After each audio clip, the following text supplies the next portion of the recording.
Welcome to the Select Board meeting for Monday, March 8th, 2021. Call to order at 6:04 p.m. All content in this meeting is being recorded. We use a product called GoToWebinar. You can join in a listen-only mode via phone or in an interactive mode with a mobile device or a computer. Some examples of what it looks like to submit a question or raise your hand within the program if you have questions. We will attempt to take questions at the discretion of the chair, and those questions are part of the record.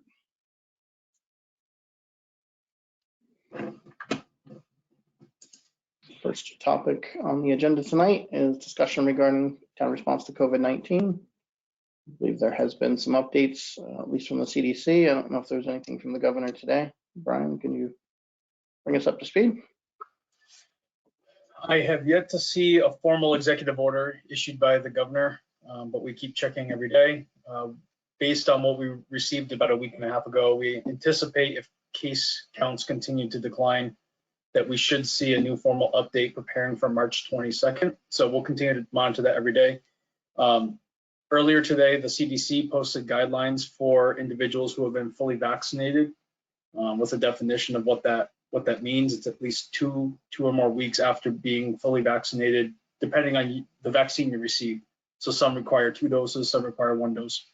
So there's new guidelines that the CDC has issued for those individuals that we can start to review and try to understand as more individuals in the community get vaccinated, what that means for us in reopening. There's also a new website that was launched by the Franklin County Council of Governments to help guide local residents to vaccination opportunities. So that's a new site that launched earlier today. I think it went live at 3 p.m. So we can also post the availability of that website.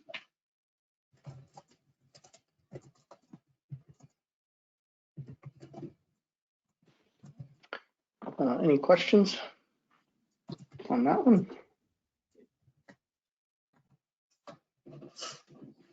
Okay.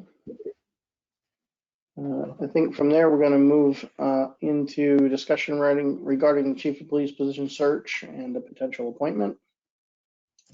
I wanted to start with a statement kind of on where we've been and how we got to tonight.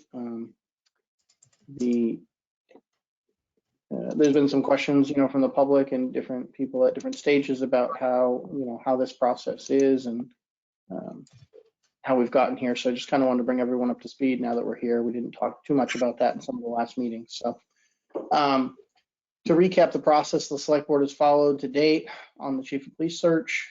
We issued a position profile and description that clarified the essential functions of the position, along with the minimum and preferred skills and abilities.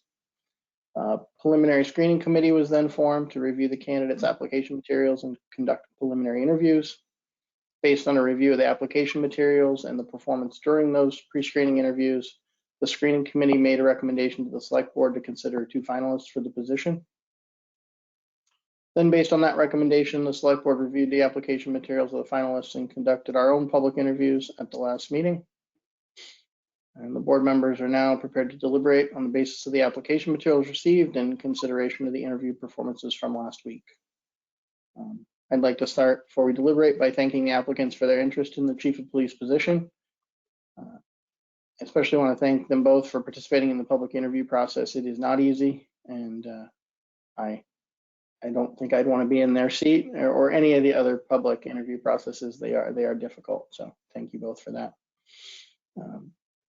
Additionally, I'd like to thank the many members of the community that have engaged in the process, from the screening committee members that worked to develop our finalist lists to many of the citizens that have participated in meetings, have offered their thoughts or questions and letters of support or other feedback. And this position is deserving of a very thorough public vetting process. So I want to thank everyone for that effort. So that being said, Bill, it's up to you and I to deliberate. I don't know if you prefer that I go first, you go first, or how you want to approach that, but I'm open to either way. Chairman Smith, I I have no desire to go first or second. It doesn't make any difference to me.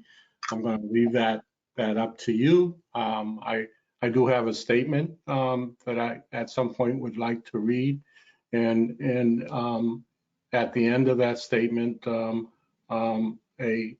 motion as well. So Okay. you can proceed as you wish. All right. I also prepared a statement, which I probably could have tried to redraft a bunch more times, and it probably wouldn't have come out any better than where I am. But obviously, it gets the core points across. So I guess I will start.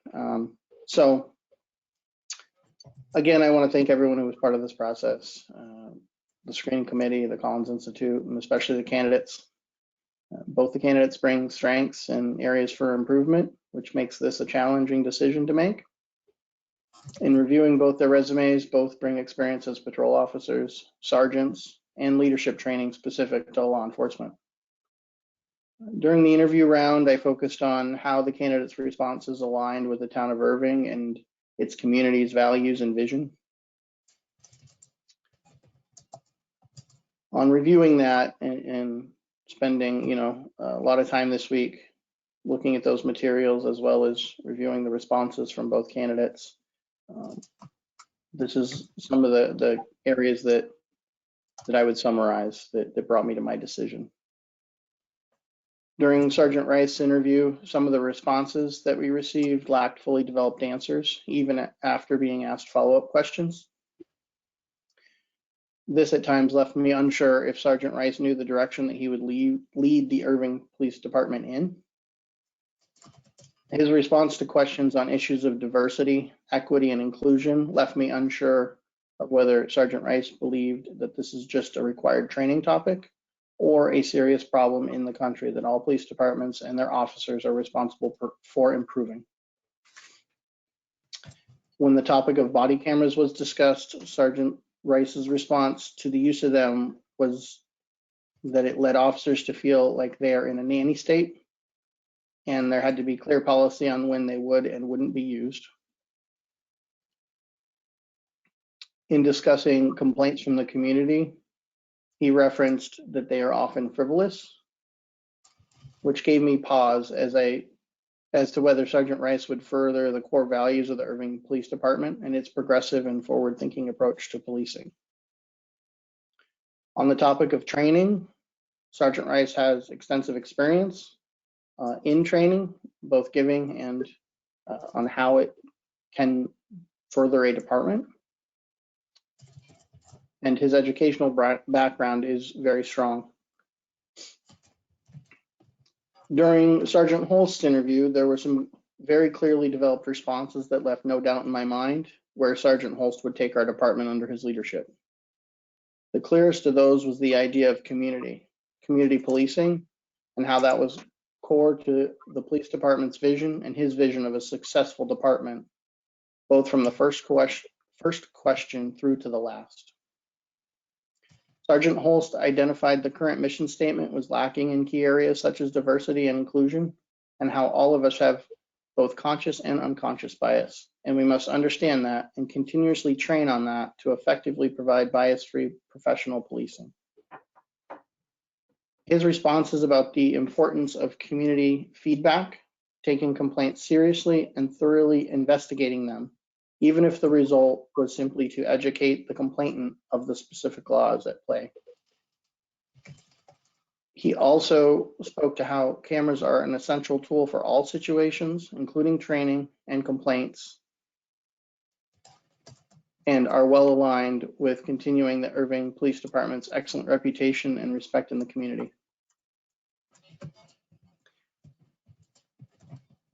After thoroughly reviewing the resumes and the interviews of both Sergeant Rice and Sergeant Holst, I've come to the decision and belief that Sergeant Robert Holst is the best candidate for the position of the Chief of Police of the Irving Police Department.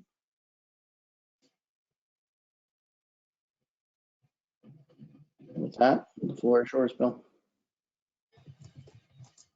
Thank you, Chairman Smith. This has been a challenging year for the Irving Police Department. The department saw the departure of 2 patrol officers and the chief of police, Christopher Blair. The Irving Police, like other departments in the Commonwealth of Massachusetts and across the country, had to deal with the COVID-19 pandemic and the tragic loss of life that resulted. Despite losing 2 police officers and a chief, which reduced the police department from 6 full-time officers to 3 full-time officers, continuing 24-hour police coverage 7 days a week, our officers doubled down and did their jobs. In 2020, the Irving Police Department had a total of 251 incident reports, 173 arrests, and issued 1,059 citations. The department had over 800 traffic stops and 38 accident reports. OUI and drug enforcement continue to be an issue, along with disturbances and domestic calls. A high volume of traffic continues to move through Route 2 corridor east and west in Irving and Route 63. The French King Bridge continues to be an issue for public safety and emergency personnel, as well as we await the arrival of safety barriers from the Department of Transportation. What allows the Irving Police Department to do the outstanding job they do is the police department's budget. The FY22 budget request is currently approximately $500,000. The largest increase to the budget from year to year is the police department's wages and police overtime, followed by longevity, educational incentives, police building maintenance, vehicle maintenance, and training. I would like to take this moment to also note Sergeant Robert Holst Awards and Training.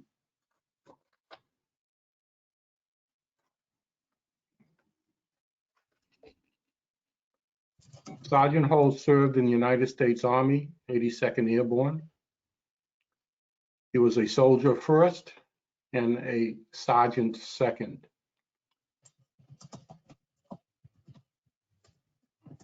He was awarded the Expert Infantry Badge, had 5 Army Achievement Medals, and the Good Conduct Medal.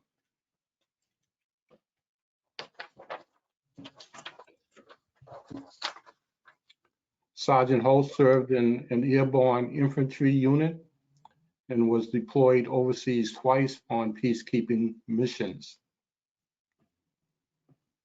Training and education. High school diploma, Ralph C. Maher Regional High School. Massachusetts Police Officer Certification, Massachusetts Criminal Justice Training Council. College courses, Fayetteville Technical Community College. Airborne School, Fort Bennington, Georgia. Non-commissioned Officer Academy, United States Army. Air Movement Operations Hazmat Course, 82nd Airborne Division. MERCS Training, Massachusetts Instant Record Check System. SORB Training, Massachusetts Sex Offender Registry Board. Sergeant Training Program, Municipal Police Training Committee. Search Warrant Training, Northwestern District Attorney's Office. Extra Development Program, Instructor Development Program, Municipal Police Training Committee. Sexual Assault Investigator Certification Course, Municipal Police Training Committee. Drug Abuse Resistant Education, DARE, New Hampshire Department of Safety Division of State Police. Incident Command System, ICS 100 and 200, Emergency Management Institute. Incident Command System, IC 300 and 400, Massachusetts Emergency Management Agency. Supervisor Leadership Institute, FBIL Law Enforcement Executive Development Association. Command Leadership Institute, FBI Law Enforcement Executive Development Association. Executive Leadership Institute for Law Enforcement, FBI Law Enforcement Executive Development Association, Drug Abuse Resistant Education, DARE. Officer Holst, in his career, 19 plus years in law enforcement, has received several commendations, which I will not go into at this time. As acting police chief, Sergeant Holst's duties are to serve as the chief executive officer of the Irving Police Department and ensure the protection of life and protection of property in the town of Irving. His duties include a full range of administrative personnel management, emergency management, and a full range of budgetary management. In the history of Irving Police Department, every chief of police has been designated as a working chief to periodically perform the duties of a patrol officer when necessary. During the 7 months that Sergeant Holst has served as acting chief of police, he has led with integrity, strength, and compassion. He has earned the respect of his peers and of the Board of Selectmen. Sergeant Holst has grown, and there is room for growth. I make the motion to offer Sergeant Robert L. Holst the position of Chief of Police of the Irving Police Department under the Massachusetts Strong Chief Law Enforcement, under the Massachusetts Strong Chief Law, Massachusetts General Law, Chapter 41, Section 97A. That's all I have.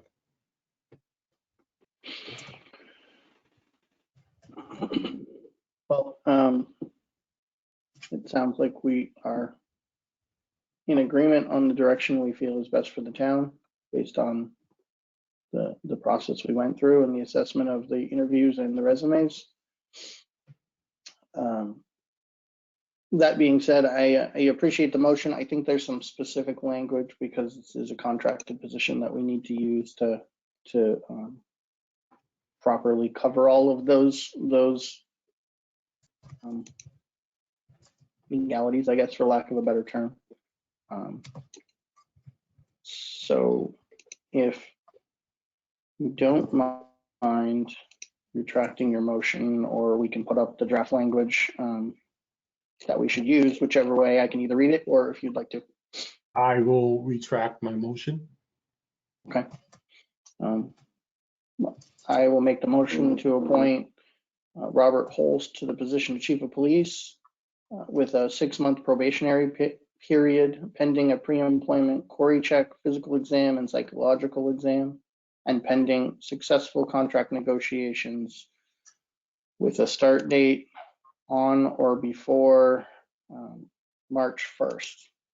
And before we go through that, let me just talk through a couple of those key pieces and we can decide if those are the right numbers. Yes, Brian. I don't think you meant March 1st. You're right, I didn't. In the past. Thank you. No, April 1st, I'm sorry. So last thing first, does April 1st allow enough time to do the appropriate pre-employment checks that are required? Correct. Okay. And then Bill, the 6-month probationary, so I know we've done 90 for some positions, but the I guess the higher level positions like the library director and others have been set at 6 months historically. Are you good with that, or do you want to change that? I'm fine with that. Okay. So there's no other discussion. I don't see any questions. So is there a second? Second. All in favor? Aye. Okay. Thank you, gentlemen. We will notify the candidates of the decision and begin the pre-employment process. I'll begin that tomorrow. Excellent. And then we will need to, at some point, schedule contract negotiations. Agreed. I will reach out to you all to see when we can schedule that. Okay. Excellent. At this point, Brian, looking for your recommendation, should we close out the screening committee or wait until this is completely complete before we do that, if you will? Are you okay with that? Just waiting Wait. until, I don't anticipate any challenges, but just in case, we can just keep the appointment in place and dissolve the committee in another week or two once we're sure we're down that path. It's fine with me. Bill? Yeah, I don't have any problem moving forward. Okay. I will reach out to everybody tomorrow. Excellent. Thank you again to the candidates and to everyone involved. The next topic on our agenda is the library construction project update, review of change order requests. I believe there's no update in that area. I sent you all a copy of the finalized list of warranty items that we identified. I know we went over a summary that I had put together, but the official memorandum that was sent on behalf of the town from the owner's project manager to Murray Construction. So to date, we have not received a challenge on that list, and I know that the relevant stakeholders are working to address their areas of that concerned list. So we're in good shape in that regard. Okay. So there was a question about the solar. I'll look at that this week with you. Thank you. River Warner and Stratton Street project update and change orders. We have worked with our engineers to revise that corrective action map to incorporate the milling and paving that needs to happen down to that structure on Stratton Street. So that has been revised. We'll be finalizing the response memorandum and sending that out this week.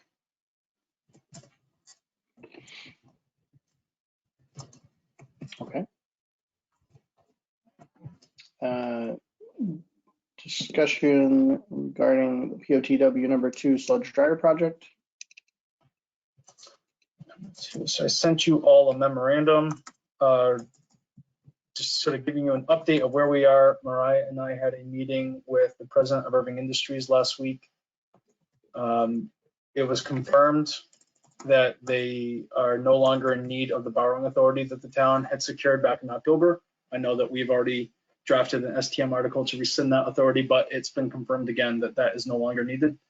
And the president is happy to attend the special town meeting if there are any questions from the public or if that feels useful. So I did let him know we would let him know if we thought his presence would be helpful. In regards to the sludge dryer project, it sounds like they're going to put the project on hold for the time being. They're exploring a few short-term and long-term solutions that may change the scope of that project. And so they're going to continue to do their due diligence and keep the town apprised of their intended project as it continues to take shape. But that emergent need to have the dryers installed by July 1st has been relaxed. Interesting update. At one point or another, I had perceived that the dryers were actually on order already. Do you know if that's not true, or do you know? I'm just curiosity. Based on the conversation that I was part of last week, it sounds like they're currently not on order. So I think it sounds like they were getting close to that point and close to that decision point. Potentially another short-term solution presented itself. And so they have taken a pause on that. Okay. Any questions or concerns, Bill? I have none. Okay.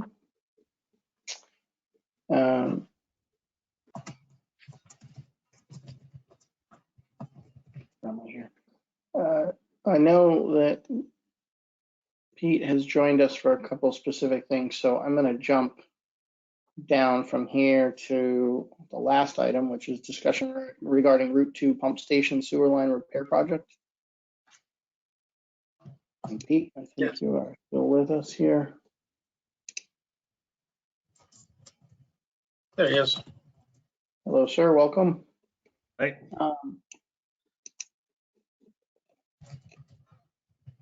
Brian summarized this well, but just to bring us up to speed, a couple weeks ago, when we had that really cold snap, there was a section of line over the railroad tracks that freezed and cracked, or that's what we believed at the time, at least.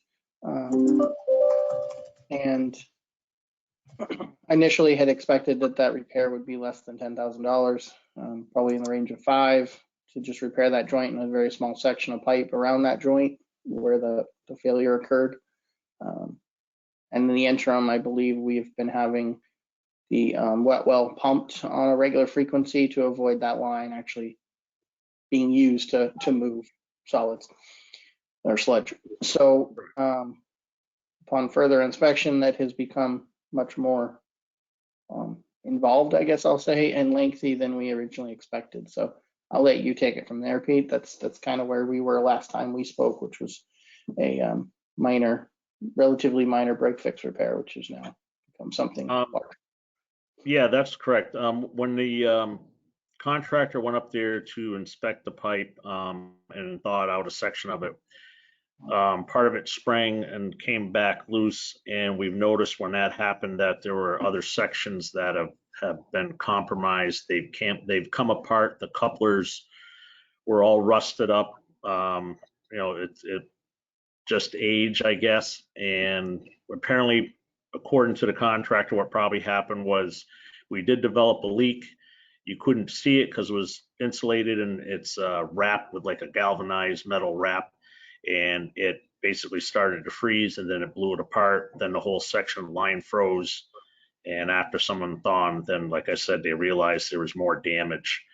So what we're looking at now is, when I last talked to the contractor, would be to strip all the insulation and coating off, inspect the rest of the pipe, rejoin the pipe, put all new couplers on, providing the pipe still sound and in good shape, and then replace the trace tape that's on it and re-insulate it and recoat it, and then hopefully we'll be back up and running.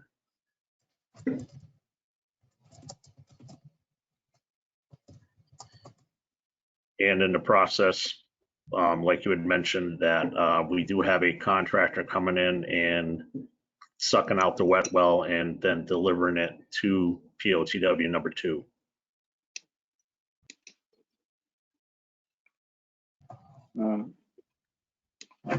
Just for reference, do you have an idea what that roughly is costing us weekly or monthly to do that? Weekly, it's about $300 a load, so between $900 and $1,000 a week. So it's adding up quick for $4,000 a month or so. Correct. Okay. You said complete line in here and your synopsis. So is that from the wet well all the way to POTW number 2? No, it's just where it comes up out of the ground and then it goes across the footbridge and then back down the other side, and then it goes back underground again to POTW number 2. I should have been clear. It's the exposed section of the pipe. Yeah, it's about 160 feet total if they were to replace all of it. But when they take the rest of the insulation off and verify if the pipe's still sound or if it's split or anything like that, he doesn't think it is because none of the insulation's been buckled. So usually that's a good sign.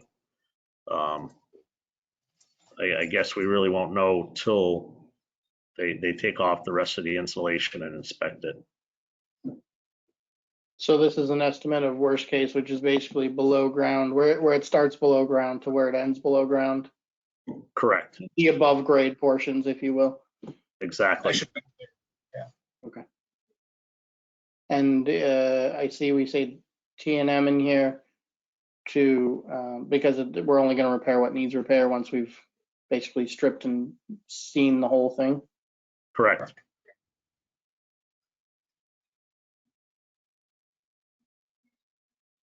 And I know that was noted here, we're trying to see with DCAM if we can, Division of Capital Assessment Management, if we can do an accelerated or an emergency procurement process as opposed to the normal one because it's a broken line, right? Correct. And then funding wise, we do have I believe it's a $50,000 maintenance and repair or repair, something like that line, right, in the budget, which we had We have, planned to use for the smoke and dye testing, but Correct. haven't signed that, even though we approved the contract, we have not signed that yet. correct.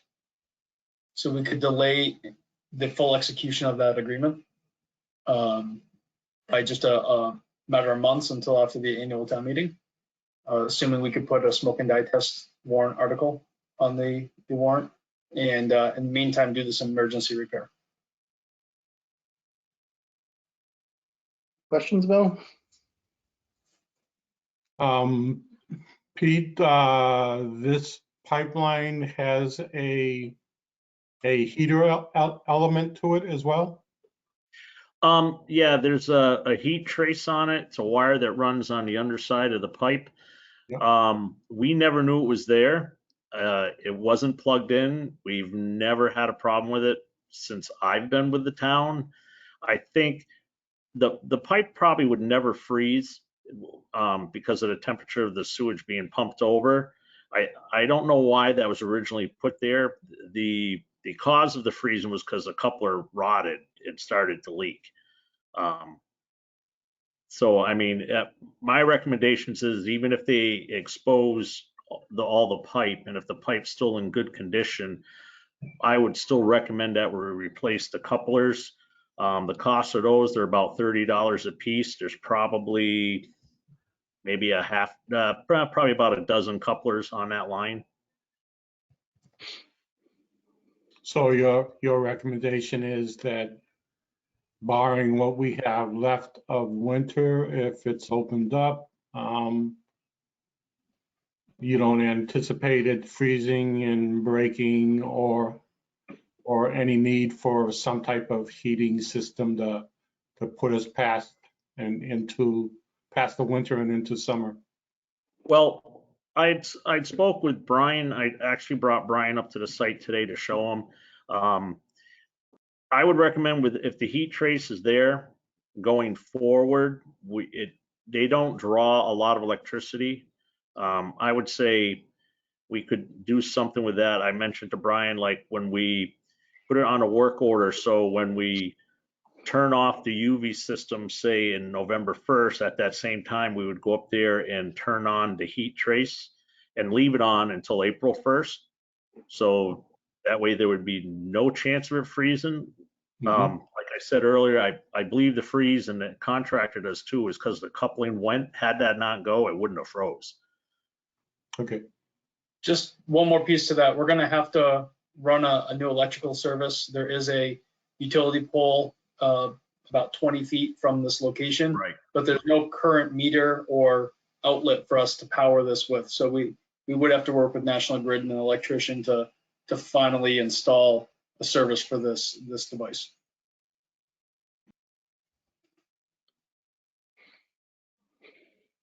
Is that part of this scope? Not part of this scope, no. No. But the heating element portion of it is. So we would have them put the heat tape or whatever on the pipe before they rewrap it, and Correct. then it would just be stubbed for us to arrange the electrical before winter again, obviously, and have that in place. Yep. And the summer will give us plenty of time to work with National Grid and get that accomplished.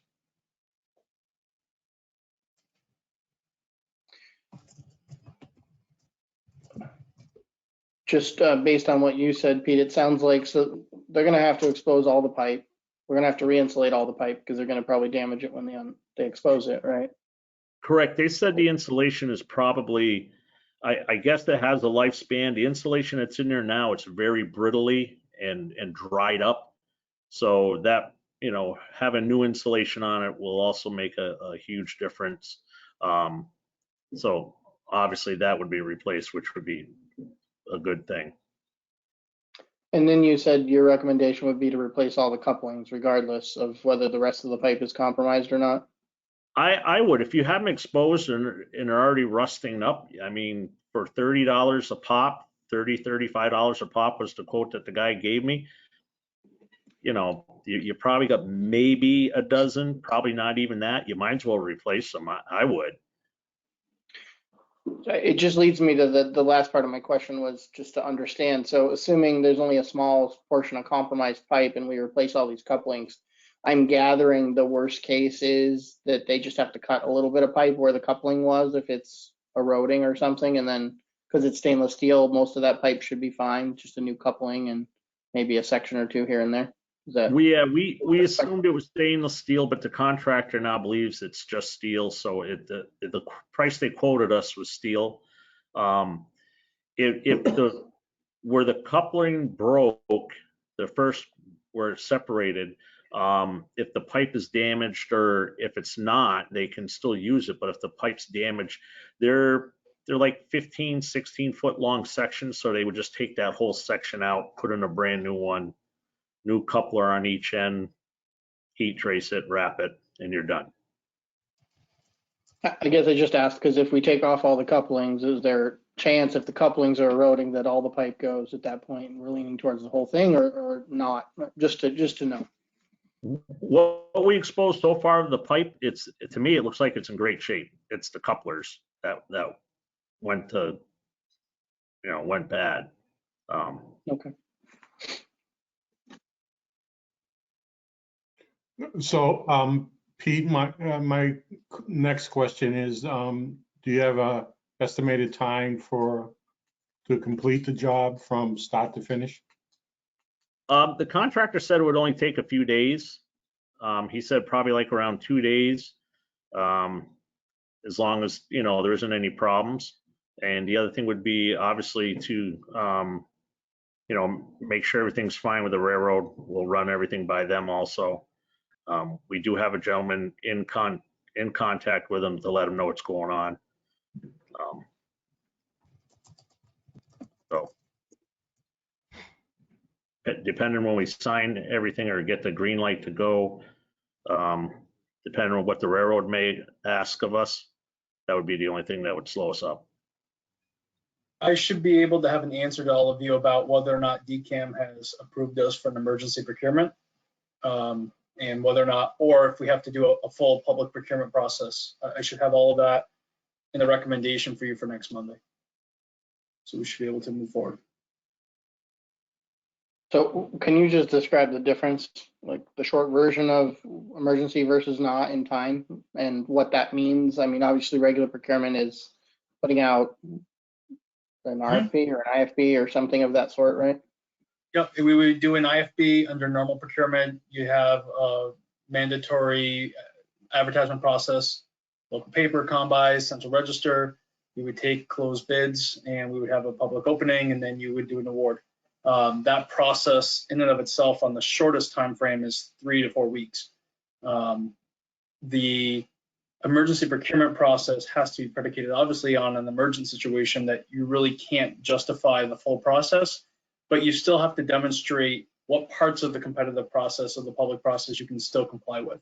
So it's still DCAM's call as to whether or not they'll waive any or all of the process. So we put in our submission, we explain the nature of the issue, and it's up to them to tell us what we can waive. So I will ask them to expedite this and grant us that leave. It's up to them whether or not they do it. So I should know in just a matter of days. But the first step was to come before you all and let you know that the project is larger than we initially understood it to be, and to make sure that you're okay with us seeking this emergency authorization.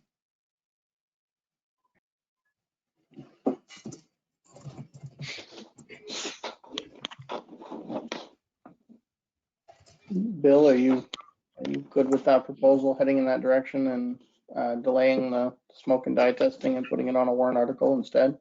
I am, most definitely.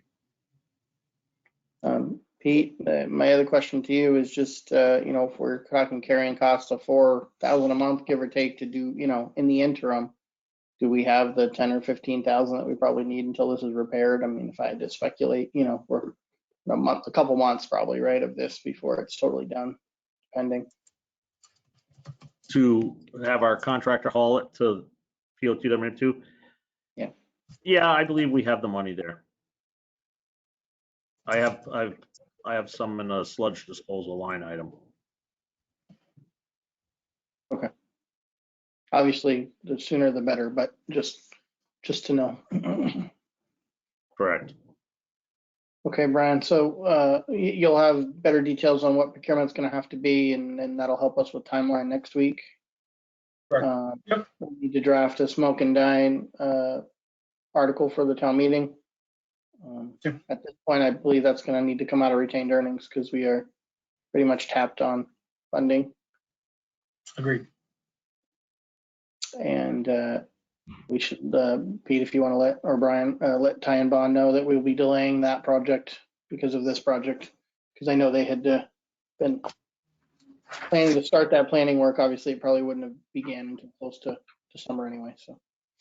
Right.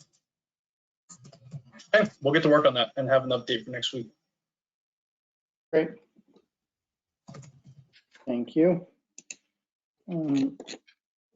Another topic you were here for, Pete? So I'm going through this. I believe January. so. The I'm sorry, Brian. It's the generator. I will get that. There it is. Yep. Review of, I was just looking for it on the list. Review of POTW #1 emergency generator procurement IFB draft. Here's that procurement process. Normally. This is it. Yeah. Although this was emergent too, but not maybe the same. Right. I will pull that right up on the screen for you. That looks really warm. Let's go there. Right. Let's see. There we go. Okay. Get the meeting minutes back up. Okay, so you had contracted with Procog to assist us with this procurement, and you had also contracted with Owl Engineering to do your electrical engineering work on this.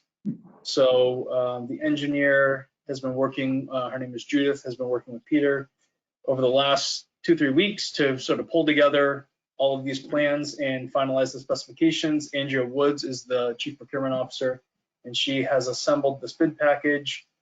The proposed dates, I can just pull that back up here, it's right here. So we would be looking to advertise and make the procurement available for March 17th. So that's Wednesday of next week. We would make sure it's available publicly in all the legally required locations. We would allow for site visits if desired by interested contractors until March 24th. Written questions would be required by March 26th. If there was an addenda that we needed to be issued, it'd be the end of March with a bid opening of 2 p.m. On April 5th. So it's probably, again, that process, it's about as quick as we probably can do it with all of the legal requirements that we need to do is about 4 weeks. And that's what this occupies. So a couple things. The opinion probable cost has come in much higher than we originally estimated. There's obviously asbestos removal now as part of that and other things that probably drove that up. Right. The funding for this is going to come out of, was planned to come out of retained earnings and Correct. be part of the STM. So we'd be moving it out in time, hopefully, for this. Did I see a clause in there contingent upon funding? I will reread it to make sure it's as clear as it can be, but it is, all of these are contingent on funding by the voters. Okay. Just knowing that this will go out before we have the STM to actually move the funding in place. I want to just make sure it's as clear as it needs to be. Right. So I don't know if I completed that sentence. So the estimated cost went from 80 to 120. At Correct. this point, 120,000. To your point, I was just gonna say, to your point, it's predominantly related to, we're trying to wrap all of the pieces into one project where the old generator will be removed, the new is purchased and installed, and we did identify some asbestos materials that do have to be abated. So all of that's wrapped into one project. And sealing up any building penetrations that are not being reused and things like that too. Yep. Does that 120 include a contingency? And that's more around what do we put in the STM article, which we can cover when we get to the STM if needed. But I just, not that I want to, I'd love to spend less, but I also know we need to have the funding in place if we're going to do that successfully. And that's another thousands of a month generator, right? So cost currently. The engineer anticipated that there is some contingency in there. It's not a large contingency. It's not 20%, but there is a contingency in this estimate. And again, to your point, the hope is always that you have a competitive bidding market and that cost comes down below the estimated opinion of cost.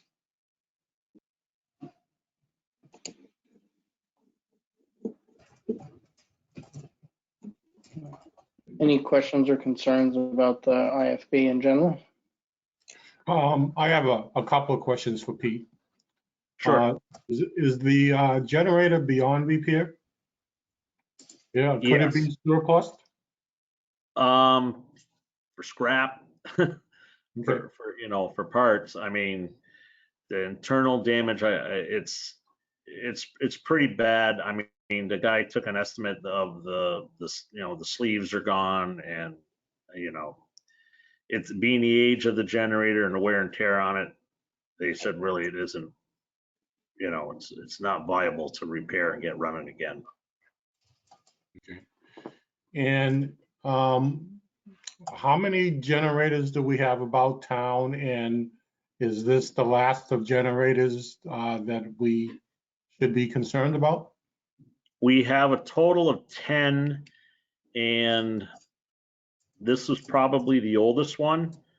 And what's left now, as far as, trying to remember how many we bought in the past few years, but original that are left, that it would be the one at the school. It's probably the oldest one. That's correct. The wellhead and the PD are the newest ones, right? Correct. Right. This one was about 46 or 47 years old. Wow. Yeah, and I mean, don't get me wrong, it was a nice Caterpillar, but the wear and tear on it, the way that was designed, when it kicked on, it just ramped right up full bore and shuts right off. No warm up, no cool down. So it had a tough life. I'll just say it. They probably don't make them like that anymore, but hopefully we won't have to replace it again. Yeah. So hopefully this will be the last one I'll see, hopefully. To Bill's point, though, I'm feeling like the library is also new. Just when I said new, but I'm feeling like most of the other generators are much younger, except maybe the school. Is that accurate? Like the town hall and senior The center. school would be the oldest one after this one is replaced. The school would be it. And then the rest of them are probably at the most 5 years old, which is really nothing. Okay. Pete, could we ask you to put a complete list of generators being used by the town and exactly where they are and in age? Sure. Just so Yeah, We have that. we do have We that? have that. Yep. Okay. All I can right. work with Pete. We can pull that out of inventory. Yep. There's 10.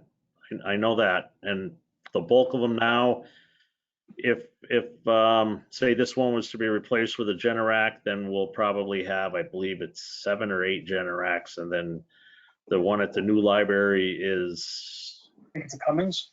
Cummings, right? And then the one at the school is a Olympian, I think.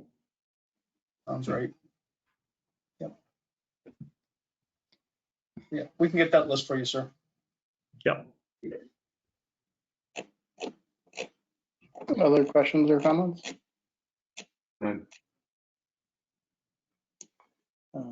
Is everyone comfortable with that timeline? I'm okay with it. And I'm okay with it.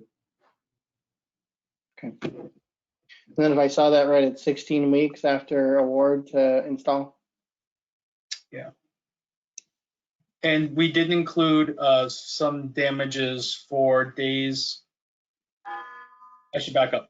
There's, as we've experienced with our other installs, with generators, sometimes there's delays with the manufacturer. There's other things that go a little outside of what we anticipate the timeline to be. So within reason, if there's a reasonable delay because of a manufacturer or something else, the contractor is going to be asked to note that delay with the town and get the town's written permission to go beyond those 16 weeks. Foregoing any written approval like that, after 16 weeks, there is a per day damage of not meeting that deadline. Because to your earlier point, we are renting an emergency generator right now every month. And so there's absolutely an impact to the operation budget for this. So we do want to keep this project on schedule. Okay. Are you looking for a motion if we're satisfied with this? If you would not mind, I will go back up to the top page. If my computer will cooperate. I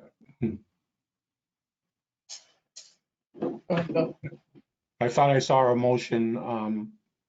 Was there a motion included with this? This one I did not put together a recommended language, but right here on the title page is probably what we need, an authorization to issue this invitation for bids.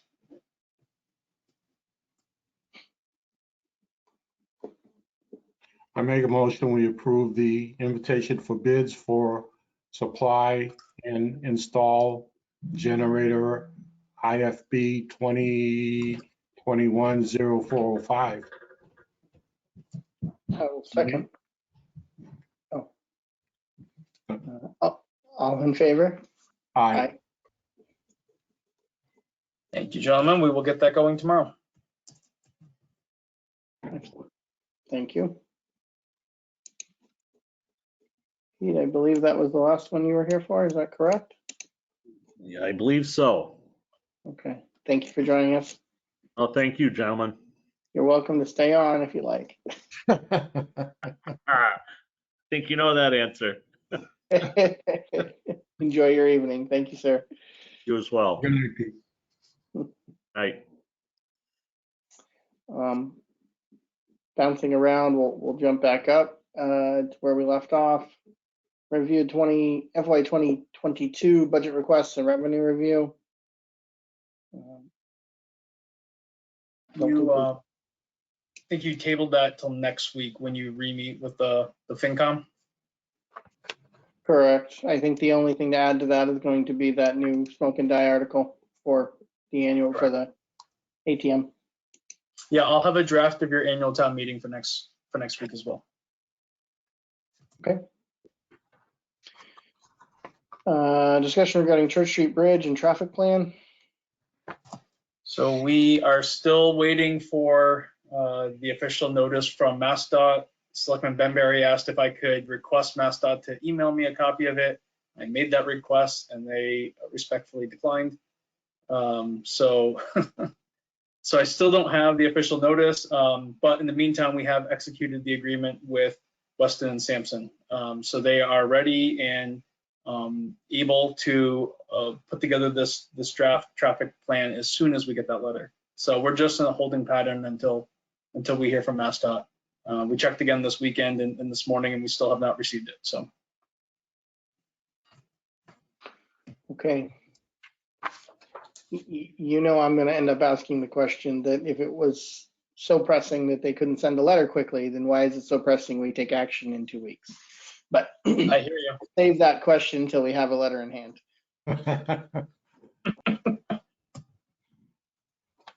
Maybe by then we'll finish the engineering and be well underway with finding funding. I don't know. Maybe it'll take that long. Review of the special town meeting warrant draft. So I just before the meeting sent you the revised STM with slight changes to Article 7. So I will put that version on the screen. Thank you. My screen will refresh. There we go. And as I've noted before, for some reason, when I PDF the track change version, it doesn't put it in red font. So that's probably not super helpful for all of you. So I'll point out what those changes were. So I did add the possibility of the rain date instructions on the front cover. That was something we talked about last week, and I just thought it made sense to also put it on the front cover.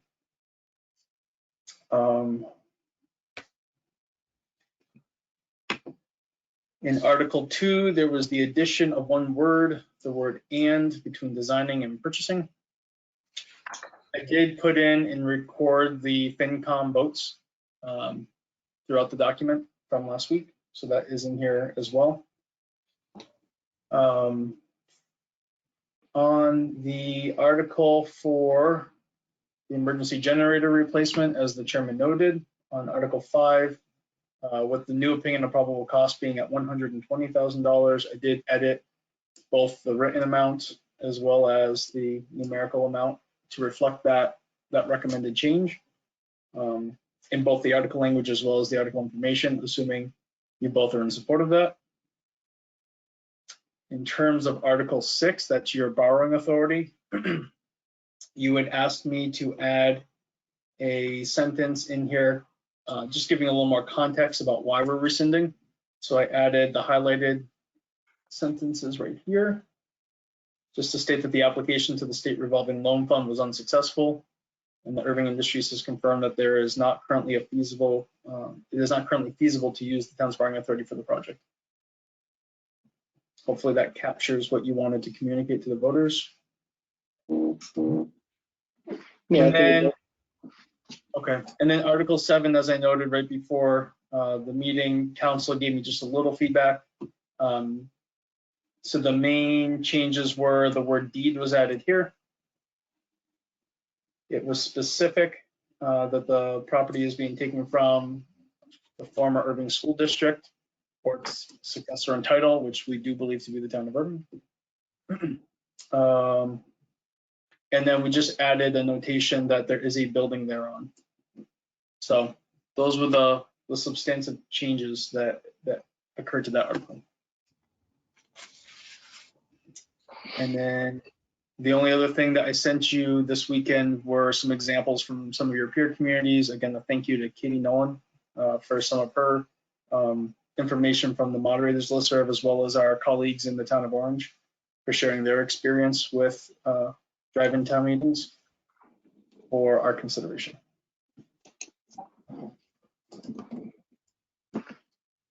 I don't have any concerns with the edits, Bill.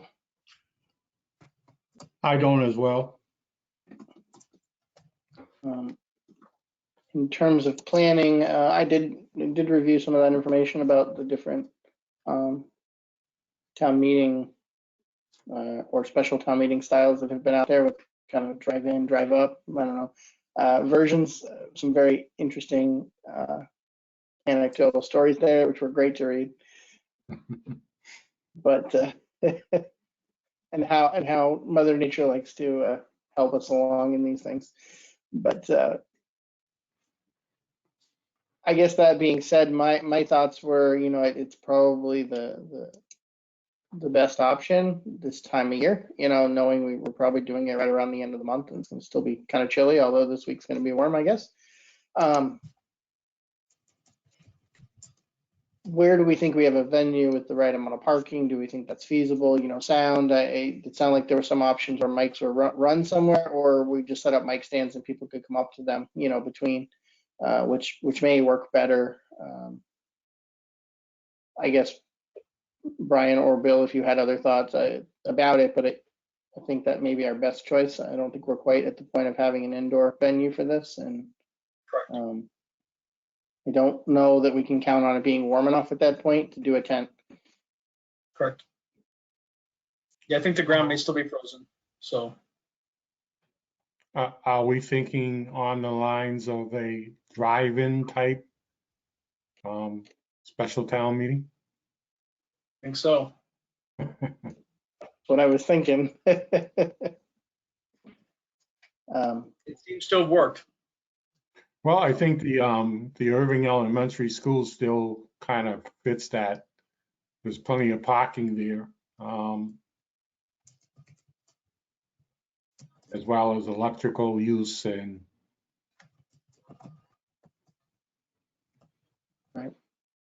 I agree with you, and I don't know that we'll have a turnout that exceeds their parking capacity. They do have a fair amount. That's kind of what I was thinking. It's a weekend, right? Yep. So obviously they won't be in school, so that's good. Does that sound feasible, Brian? I know you've been doing the research behind this and planning and stuff. Do you think that's feasible to pull together and do? I think we can definitely do that for you. I do think we want to use the sound technicians again for support with this. Yep. But barring that, I think we can make that work. I would hope or assume that maybe they have the tools to FM broadcast and do all those things, or that we can get those inexpensively if needed. I researched them this weekend and it's reasonable. It's a little over $100 to get the device. So. Okay. So the board needs to bundle up, and so does the moderator, and then. Okay, well, I guess, Bill, if you're good with that, we'll continue with planning logistics to make that happen. I guess we need to pick a date, right? Yes, Yeah. and I'm good with it, so. Okay. So we have agreement on the elementary school parking lot. Grounds of the elementary school. I will personally entrust you and the moderator to sort out exactly the voting, then the town clerk, the voting, the measuring, all those nuances. There was a lot of options, it sounded like, in the data offered from other towns. Not a problem. Are we talking like the 27th or the 3rd? So I'm hoping you'll choose. Is the Those are 27th too soon, I guess, is my first question. If you approve this tonight and I can get that posted, there's no reason that we couldn't hold it legally. That gives us more than the 14 days, so we're fine there. Yes, we have some logistics to work out, but I don't think any of them are so challenging logistically that we couldn't get that done in the 2-week period. So I think that would allow us to get this to the residents.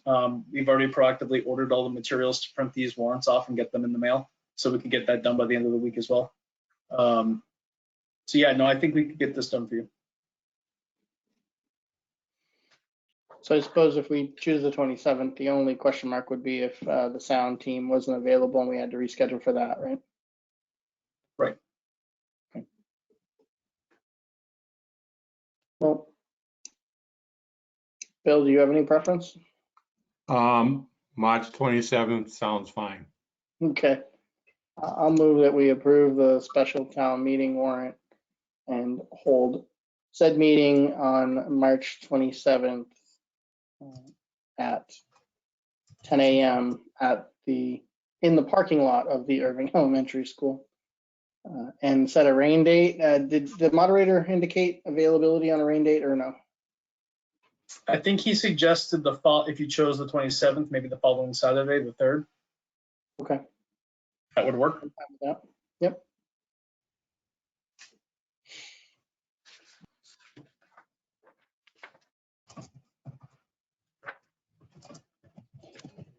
Okay.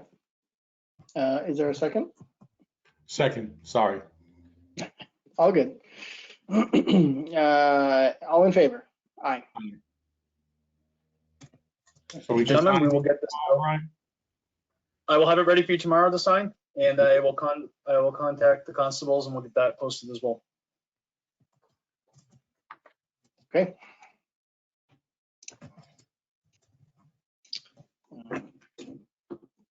Agenda back up.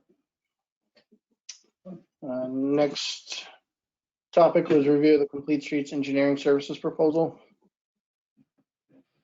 Okay.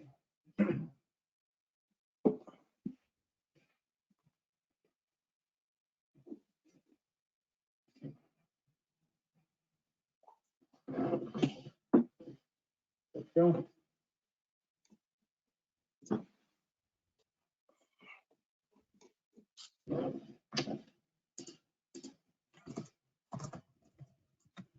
Okay, so in your packets, I had a memorandum that discussed, just a reminder where we left off with the Complete Streets project in terms of receiving that award for nearly $400,000 from the state.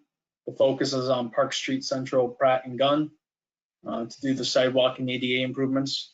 And Glenn and I have discussed it, and we really do feel like it is prudent for the town to have an engineer finalize the design, the bid documents, and to assist us with the construction administration that would happen this summer.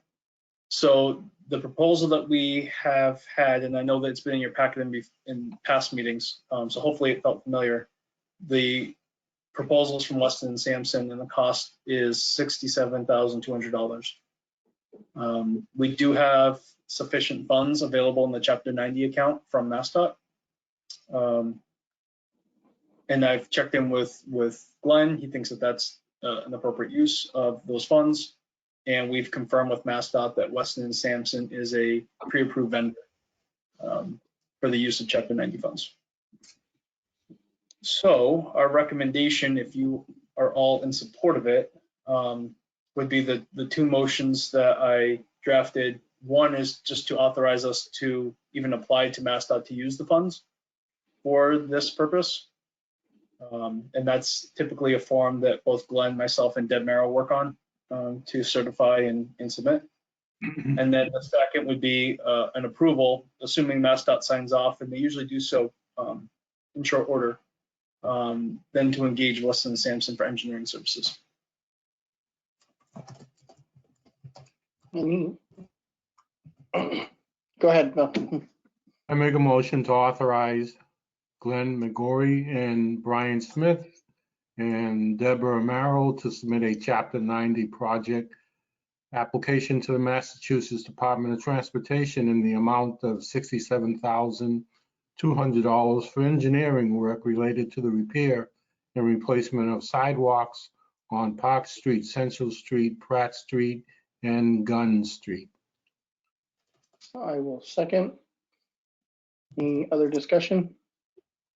And None? All in favor? Aye. on the second, I make a motion to engage Weston and Sampson for engineering services for the Central Street, Gunn Street, Park Street, and Pratt Street sidewalk improvement project in the amount of $67,200, and to authorize Brian Smith to execute the agreement. I will second. All in favor? Aye. Aye. Thank you, gentlemen. Thank you. We will get that process this week. Excellent. Okay, review of meeting minutes. We have meeting minutes of Monday, April 27th, 2020. I don't know. I make a motion, we approve the meeting minutes of April 27th, 2020 as written. I will second. Thank you, Brian. Sure. This wraps up 2020, I believe. One more in December and then we're done. Oh, okay. Well, December 14th. Yep. I didn't have any concerns. Bill? I had none. Okay. All in favor? Aye. Aye. Goes a long way from declarations. Anyway. Like a little time capsule. Right. Interesting to read back where we were then. Yeah. Bill, did you have a chance to review? There was an additional set of minutes from. I did. Okay. From March 3rd, I'm sorry, March 3rd, 2021. I make a motion, we approve the meeting minutes of March 3rd, 2021 as written. I will second. Any changes? None. Betsy did an excellent job. I She worked on concur. all I concur, and thank you both for supporting that. All in favor? No, wait, I need a second first. Let me second that if I forgot to. I don't recall now. You did second. Okay, all in favor? Aye. Aye. Thank you, gentlemen. We did. Okay. Next item is the 11th water commitment for FY 2021. I will move that we approve the 11th water commitment for fiscal 2021 in the amount of $749.84. Second. All in favor? Aye. Aye.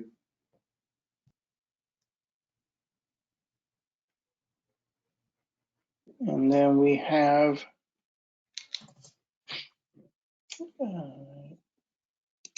letter of interest for the Senior Housing Committee from Denise Maynard. Correct.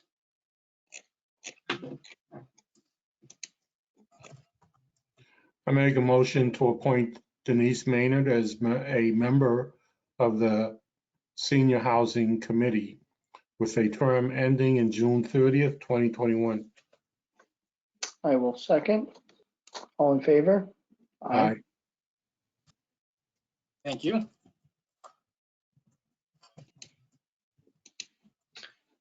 And then moving on to what is now our last agenda item, but an exciting one, discussion of parking proposal at the municipal lot for WMCC, the Western Mass Climbers Coalition. I believe Mariah's here to discuss this with you. I am. Hi, Mariah. Hi, Mariah. Hello. So I typed up this memo. I've been working with the Western Mass Climbers Coalition to try to, on several different projects, but one of the most prioritized one was figuring out safer parking for their climbers and hikers who are visiting Farley. I know that long before I arrived in town, this has been an issue where climbers and hikers are parking on the side of Route 2, walking along Route 2 to get to hiking and climbing trails, to get to the ledges, and that it's unsafe for drivers, pedestrians, everyone involved, and that residents in the area were also struggling with that. So everyone acknowledged that this was an issue, but there wasn't a clear solution presented. I know that several years back, WMCC did put in their own parking area on some land that they owned, and that is only about 16 parking spaces. I know talking with Chief Wonka, he said that sometimes they're able to fit more cars in there, but it's just not enough to serve the popularity of the space, which I think is appreciated by everyone, that we have this beautiful climbing space, but we don't want it to be a safety issue. So I've been speaking with Tony and Alice Gardner from WMCC, and one of the ideas that I proposed to them, which they agreed made sense, and now I'm proposing to you all, is that we utilize the Franklin Region Transit Authority's Access program, which is a pilot app that folks in Franklin County can request a ride from a van to pick them up from a location that they set and drop them off at a location that they set. So it's an app that folks would download on their phone. They can book a ride up to a week in advance, or once they're in Irving on site. The app will then tell them, we're on our way, and pick them up in a van. It's, I believe, $3 a trip on weekends, and that's a one-way trip. They would have to book a separate ride back. And I put down, the hours on here and everything. It's available during the week, but they recently added their weekends, which is why this seemed more possible, because it's often weekends and holidays that we're running into this issue where there's not enough parking for everyone. We have folks coming out from Boston, from New York, from surrounding states. So it seemed important that it was available on the weekends when we would have the most folks coming out. And I've been speaking directly with the FRTA. I didn't want to start advertising this without getting their support as well. They seemed excited about it. It will boost their ridership for this pilot program, which I think is excellent for them as well. They really want to see this program used.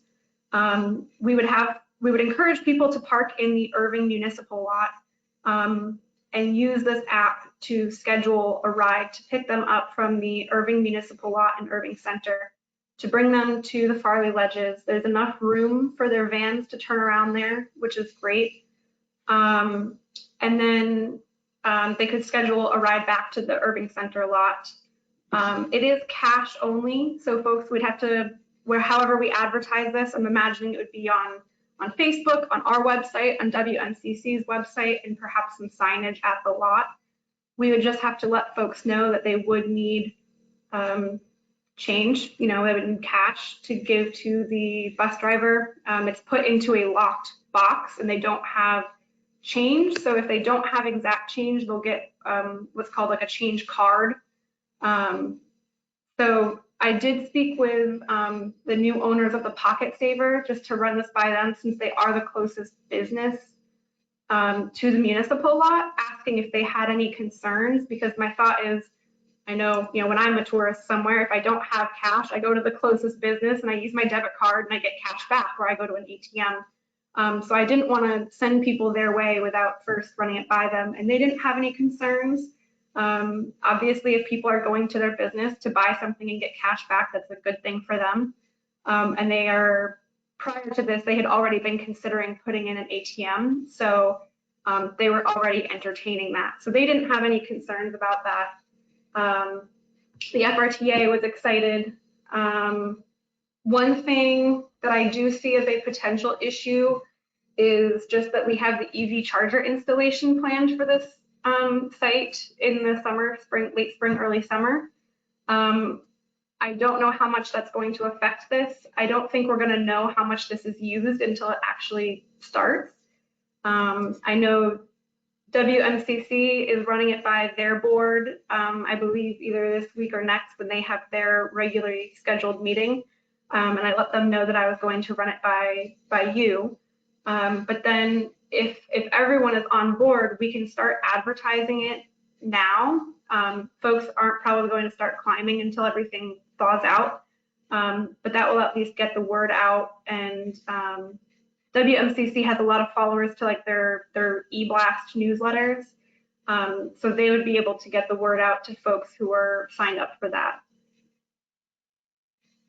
And then the last kind of quick thing is just that the FRTA did say that if this is a very popular trip and it's being used a lot with the Access app, they would consider potentially adding another stop on the Orange Line that currently runs through Irving. Maybe just on the weekends or whenever it's used the most, where it could be an optional stop if people were in Irving Center, got on the bus, and then it took them to Farley.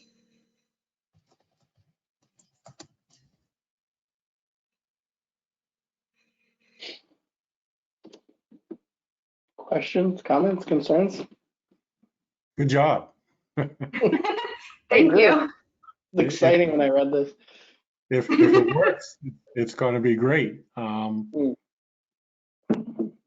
I think the onus should be definitely on the WMCC to put this out on whatever web page that they have to their potential clients. Because I assume the clients go there first if they don't already know about it, and that's how people find this location as well. So I suppose if it's busy enough and that van will potentially have to wait and maybe until it has a full van and then take off to the site. So I think it's great. Nice. Yeah, my understanding with capacity right now is that the vans are usually, I believe they said either a dozen or 18 seat vans, Okay. or but that right now, because of COVID, they're reduced to like a third or something like that. So depending on where we're at with COVID, come May or June, and I think climbing really starts to ramp up. It'll depend, how many folks are kind of being picked up. The other thing that will likely happen is because there is a cost per rider, folks will probably drop off all of their bulky, backpacks and gear and most of the car, and then drive back to the lot, and it might only be one person from each car who is actually taking the van.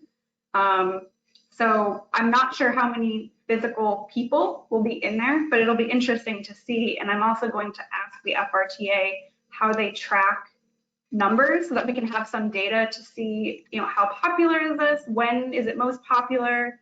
How many rides are they giving on various weekends, or any other data that we might want? I think the data would be great, and kind of to your question about overflow parking. And I think naturally the historical center is probably, historical building parking lot is probably the easiest, one to overflow to. But maybe that ridership numbers and information will give us an idea on how utilized they are, and if we've just generated a parking overflow down in the center. Yeah. But we'll take it there over where it is right now. It's definitely better suited. Yeah. And I think that seeing the success of this will also inform, I know right now at Riverfront Park, we only have paved accessible parking. We don't have paved just general parking.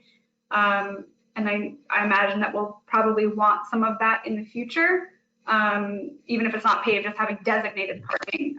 And so this might inform how many of those spaces we actually need if that becomes overflow as well as perhaps, a bus turnaround. I know that we've talked before about where that might be, whether it's along Route 2 or somewhere else. I think all of this will kind of be conducive to that. I agree. I'm excited. I hope it's successful. Me too. Bill, any concerns with it or anything you want to see done differently? I think getting the word out and seeing how the adoption is key. Yeah. No, I think it's a great idea, and great way to use local resources. And I hope that at some point we have to use putting a sign saying overflow historical society or wherever. Imagine. It'll be good for local business too, putting That's the right. people here near the That's right. business, not so much in the residential area. So good.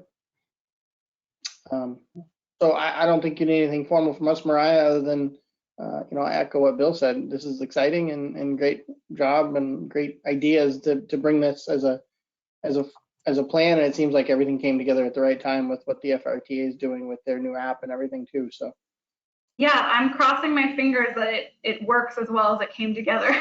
So we'll see. I'm also, after this, it sounds like I have your blessing. I will reach out to Chief Wonka and now Chief Holst, and just let them know that there probably will be some, traffic pattern changes. And if they see people parked in that lot more than usual, that will be why. And that they're, folks may be confused at first about where the municipal lot is, which I know, we've talked about having better signage, hopefully eventually. So I think this affects a lot of the other projects that are going on. So I'll be sure to loop in the appropriate people. And when it comes time to do the EV chargers, we can have a conversation about what that looks like. yeah, and I mean, if there's some signage we want to put up at the municipal lot to inform people about the FRTA Access app, or their bus routes, or anything that may help, that may be something we want to do down the road as well, to inform anyone who pulls in there and is trying to understand, what do I do now, or Right. And hopefully public safety can, especially the police, can inform, if people are parking in the Farley area on streets and things, for that they can give some proactive community information out to say, hey, this is another option that they can move to, hopefully. Sure. All right. Thank you very much. Thank you. Thank you. Okay, I think that is the last item on the agenda. We'll double check. You're correct. Okay. That's correct. Well, we have budget review. SGM is finalized, but we have a budget review and annual town meeting review for next week. And I'm sure we have other things, but Bill, do you have anything for next week we should put on the agenda? Or are you good at this point? At some point, Linda and I, since we are retirees, and Linda works for UMass from home on a part-time basis. They call it an O3 at UMass because she has no benefits and she just does whatever work they need. But so we've taken it upon ourselves to record as the TT units and box trucks go up and down Church and North as we see them. And at some point, when the list gets big enough, we'll bring it in. Other Be than good that, to know. Thank you. that's all I get. Okay. And I'll make a motion to adjourn at 7:31 p.m. Second, All in favor? Aye. aye. Thank you, gentlemen. Thank you, everyone. Have a good night. Good night, guys. Next week. Take care. Take care.